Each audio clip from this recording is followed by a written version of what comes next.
Hello, I'm Steph from iDriver Classic, and in today's video I'm going to be showing you the MK1 Jensen Interceptor. In this video I'm going to walk you around the outside, show you under the bonnet, show you in the boot, all around the interior, and then best of all we're also going to go out for a test drive. Now before we do anything else, let's have a look around the outside and I'll tell you all about the Jensen Interceptor. The MK1 Interceptor is a car to turn heads, and when it debuted to an exciting audience at Earls Court in 1966, it wasn't the cheapest of models on display. It was priced at £3,742, and it was a world away from the traditional models which had come before it. The car was a big hit. It was a two-door fastback designed to please and excite, with simple definitive lines which stand up to the test of time even now, and best of all, valid then and now, it could seat four in comfort, making it both stylish and usable. All in all, the new Interceptor, because the name had been used before by Jensen, was a very different car to the one which had carried the name before. Hardly surprising, but there's a lot of Italian styling in this incredible beast. The body wasn't designed in-house, but rather instead by a company I'm now going to very much butcher the name of, Carrozzeria? The spelling is in the description box below. Touring of Italy, who had worked for brands like Maserati, Aston Martin and Lamborghini. This was a brilliant name to be associated with Jensen Motors, and so therefore it was important that the quality really stood up to all the hype. But we're going to come back to that. So the first of the MK1s was built by Vignali in Italy, and a big issue for Jensen was maintaining the quality the brand was known for, coupled with that distance between the UK factory and the Italian arm over at Vignali. So big distance, and it meant that it added unnecessary time and cost onto the car. Now, when we do these videos, we talk a lot about manufacturers who frustratingly seem to sit on problems for months or even years before they make a half-cooked decision to improve it. But this was not so with Jensen, because they moved very quickly. Production had kicked off in '66, and within no time at all, they'd identified that Vignali just weren't hitting the benchmarks of quality, and problems seemed to come thick and fast, from panel gaps to cracks in paintwork to poor finish. And Jensen got straight on the case, to be fair to them, and they pulled production back to the UK. Now, this was no small task, because by 1967, when everything landed in the Midlands, production line had a bit of a job on their hands. The way that things had been done in Italy was very different to the way things were being done in West Bromwich and how they'd run everything, and it took a skilled sheet metal worker several months to work out the complex job of building the body shell to meet those standards that Jensen had come to expect, because of course this wasn't a cheap car, so it needed to be right. Now, it's worth noting at this point that this was a brave move, because Jensen at the time weren't in a brilliant position. In '66, things were good. The company had made a profit of just over £180,000. But by 1967, the winds had changed, and the company now had a deficit on its hands of £52,000. So it's a big flip there. But going back to the build process, it's worth discussing just how involved it was to make these cars. The chassis alone took 44 hours to complete, and there was plenty of work from pillars to panels to get that shell welded to the chassis to achieve the highly regarded seamless finish. And as for the paint, there were 6 undercoats applied and just as many top layers. The whole process of paint took a week for each car, which probably explains those low volumes, because of course across all marques there were only, I think, 6,500 ever made. The interior trim took 12 days to complete, and that's before we get onto engine, gearbox, transmission. It's not a cheap car to make, but it's also a car which isn't thrown together. Now, by 1969, all those earlier problems were long behind them, and the car was now far more polished. The '69 spec changes included the Chrysler E-Series engine, coupled with the TorqueFlite transmission unit, which now had a cushion clutch to reduce that snatching, giving the driver the ultimate in changing gear, a brilliant smoothness when changing up and down. Essentially, it was really well thought about. And the tyres were now Dunlop Sport as standard, and the higher output alternators were fitted alongside heated rear screens, replacing the old rear twin fan demisters. So there's a lot of work here and a lot of investment in a car which hasn't got massive production volume. Now, production came to an end on the Mark 1 in 1969, and Autocar came back to retest it because they tested it at launch and they tested it at the end. The reported top speeds, because booklets are booklets, but what does it do on the road? Now, Autocar got from 0 to 60 in 6.4 seconds and achieved a top speed of 137 miles per hour, and they said it was very easy to do as well. The car was replaced with the Mark II in autumn of 1969, and you'll know it from this Mark I due to the revised styling to front and rear, which included tweaks to the area around the headlights, the grille, the bumper and the rear lights. Now, it's worth mentioning, if you look at a Mark II and notice it does look different to this one inside, because do you remember we talked about the MGB and how it had to be changed slightly to meet those US safety standards with the rubber bumper upgrade? They had to do it on the Jensen as well. So if you ever see a Mark II and think it looks different to this inside, a lot of that was done to meet the American safety requirements. Now, that is a very brief history, and I've probably missed a few bits out, but look, you can only get so much into these videos, and so that's a little bit of tech spec too. But who owns a vehicle like this in 2022? Well, it's over to you, Van, to talk through your little car. My name's Van. I own this Jensen Interceptor. I've had it for a couple of years now, and what I love about this car is a kind of combination of Englishness with the American drivetrain and the lovely kind of V8 sound and the kind of muscle car feel of it with some finesse. I think that basically sums up why I've got the car, and I think I want to hang on to it. Coming inside this Mark I Jensen Interceptor, it has that quality that I've noticed in some of the higher end names that we've taken out, cars like the Jaguars, the Rolls Royces, the Daimlers. It's got real quality and elegance without having to scream and shout about it.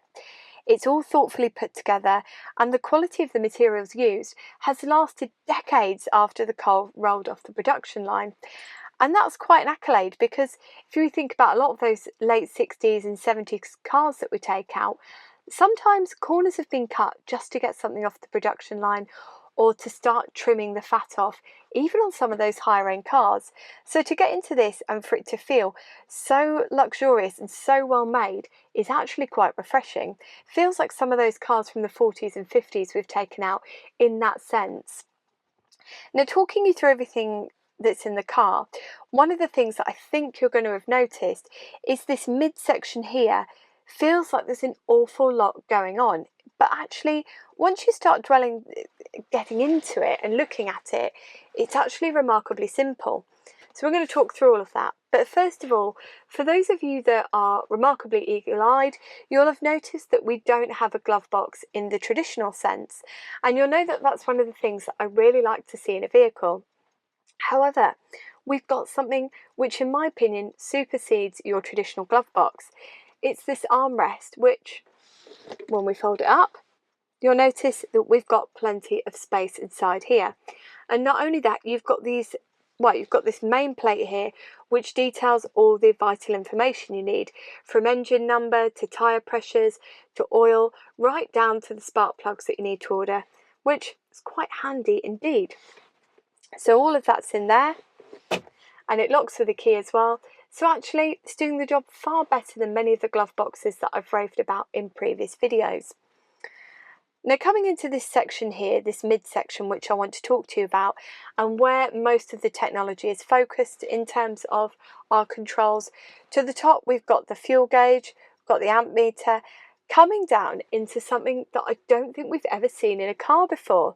It's an 8-track player, and I particularly like this one because it's original to the car, it's Jensen branded, and it's so nice in that 8 tracks disappeared decades ago. And what's lovely is someone hasn't thought, oh, we'll rip this out and put a CD player in or a tape player in. They've kept that originality, which is incredibly rare, and kept that 8-track player in. So that's quite nice to see there. Now, coming down from there, you'll see these 3 circular dials. One in the middle is obvious, that's our clock, all makes sense. But these 2 either side caught me by surprise, because we have electric windows, which I tell you what, is a lovely touch. It was something I wasn't expecting, but what's lovely still is they both still work. Now coming down from there, we've got the cigar lighter and a series of switches. And I feel like every time I read through these, I fluff them up. So we're going to just give you a bit of an overview of those. So over on the right-hand side there, easy enough to work out, is your wipers. It's turn for them to come on, and it's push for your washers. And then you've got a selection of switches over here. You've got your lights, you've got your fog lights, you've got your interior light, you've got your heater, you've got your fans, and then you've got another light over here as well. So this is what I mean about some of them being a little bit samey. Now the hot and cold, I feel maybe could have been combined in some way. That's probably one of my only criticisms, is that this panel feels quite cluttered, and that I think some of it could have been streamlined. And then in the middle there, you've got your adjustable suspension. Now, we're not going to touch that today at the owner's request, and I do respect that, but you can adjust all of that as well. But we don't need to do all of that today. Now, coming down into there, you've got your 3-speed torque flight transmission unit, which we'll show you when we go out for a drive. And then coming in front of you, to your left, we've got your speedo. And to your right, you've got a rev counter. And then down here, it's kind of hard to see when you're looking straight on at the wheel, is your oil pressure gauge. And you've got 2 warning lights. You've got your brake warning light and your oil warning light. And over to the right-hand side here, you've got your indicators. Now, I've just popped the keys down here because they go straight into the dash, and it would have made it too cluttered when I was showing you. So you've got your horn there as well. But look, it's got a V8 under the bonnet. The horn isn't what you came here for. You come here for a test drive and to hear that engine. So what I'll do is I'll test it inside the car and outside the car, so you get a full perspective. But I drove behind this vehicle to get to the test spot here today, and it sounded incredible. So have a listen. Now, one of the things that I will say actually before I turn this key is you do have to be quite careful when you start this up. So it's got auto choke on it, so we don't want to be flooding it. So we're not going to give it any gas or anything as we start it up. We're just going to start it without. So have a listen. Check rim park.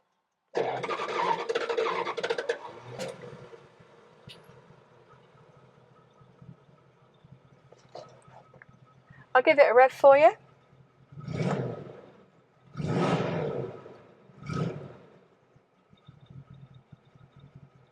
And I'll flip the camera around and let you listen from the back as well.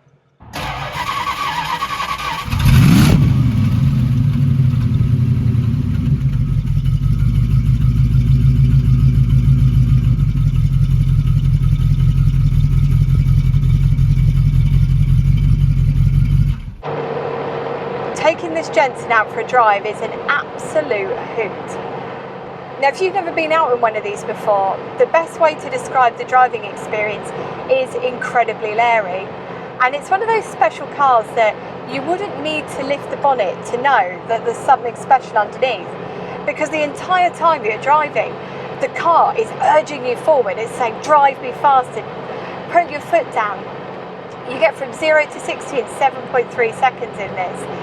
And even though it's that smaller engine they used until 71, it's that 383 Chrysler V8, it's still got so much power that you have such an experience when you drive it. It's not just driving like a normal car, it's something completely unparalleled. It's incredibly exciting.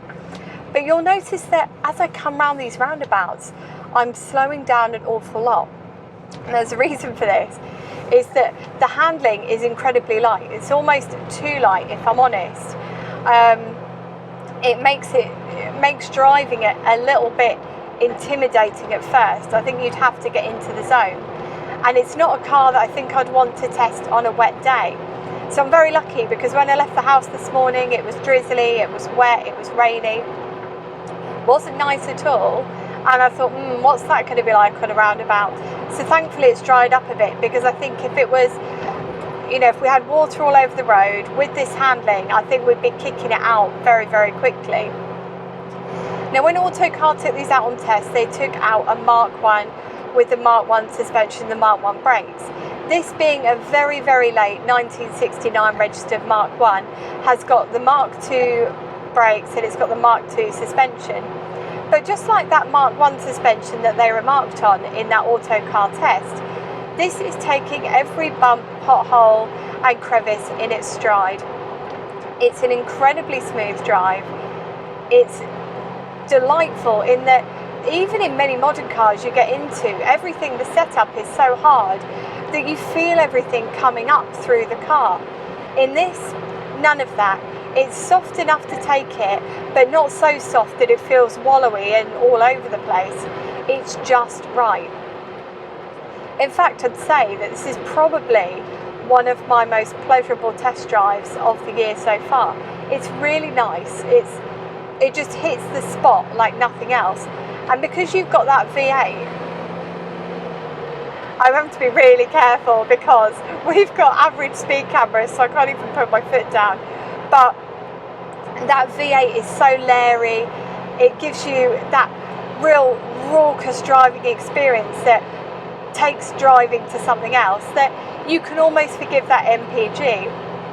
So when all the figures were released from Jensen to the motoring press at the time, I think they said that around town it would achieve 25, dropping, so like when I say around town I mean 30 miles per hour, it was to achieve 25, and when you took it out to 70 you were achieving about 18 miles per gallon. But the owner of the vehicle tells me that you're probably looking more at around 13 or 14 in modern traffic around town, dropping to around 8 or 9 in bad traffic. So it's not very good when petrol's the price that it is, but when you get behind the wheel of the car and you get to drive it, you get to experience it, you hear that V8 burble, all is forgiven on that rubbish MPG because it is just unparalleled. I'm just going to say it, it's bloody fantastic. I'm just loving every minute of it. I'm having such a good time. And if you ever get to be a passenger in one of these or you get to drive one, do it, because it is like nothing else. And it really hadn't been on my radar massively, on my dream car drive list. But now that I've driven one, it's brilliant. It's good fun. I think the things for me that let it down is a lot of heat coming off that engine, which is making the cabin, even on a quite cool day like today, very warm indeed. There's a lot of wind noise inside the cabin, which means that even at lower speeds, like 40 miles per hour, if you were chatting away to your passengers, you're going to have to be raising your voice.